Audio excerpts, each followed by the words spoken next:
নমস্কার, আমি রাজ। আপনারা দেখছেন খবর 24 ঘন্টা। কেন এই প্রচার কেন করছে? দেখুন, গতকাল বাঁশবেড়িয়া পঞ্চাননতলা ঘাটে ব্রিজের কাছে একটি কুমির দেখা গেছে।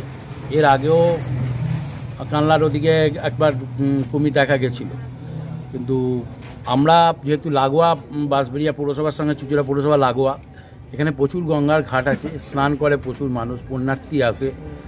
তাই তাদের উদ্দেশ্যে পৌর প্রশাসন এবং জেলা প্রশাসনের নির্দেশে আমরা হুগলি চুঁচুড়া পৌরসভার স্বাস্থ্য দপ্তরের তরফ থেকে আমরা একটা সতর্ক বার্তা দিচ্ছি সাধারণ মানুষকে, যে অযথা কেউ যেন গঙ্গার জলে না নামে এবং সতর্ক থাকে।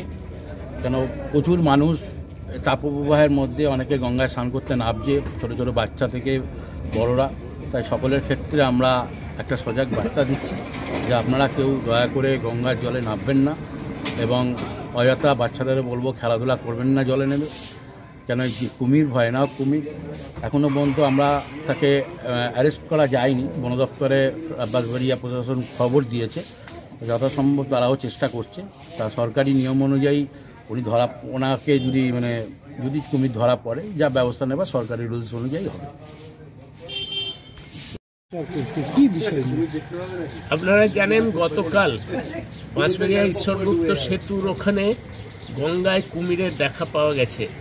তো সেই পরিপ্রেক্ষিতে হুগলি চুঁচুড়া পৌরসভা জেলা প্রশাসন নাগরিকদের সতর্ক থাকতে এবং গঙ্গায় না নামতে নির্দেশ জানিয়ে একটা প্রচারের কাজ শুরু করেছে। আজ সকাল থেকে এই প্রচার গঙ্গার ধার বরাবর বিভিন্ন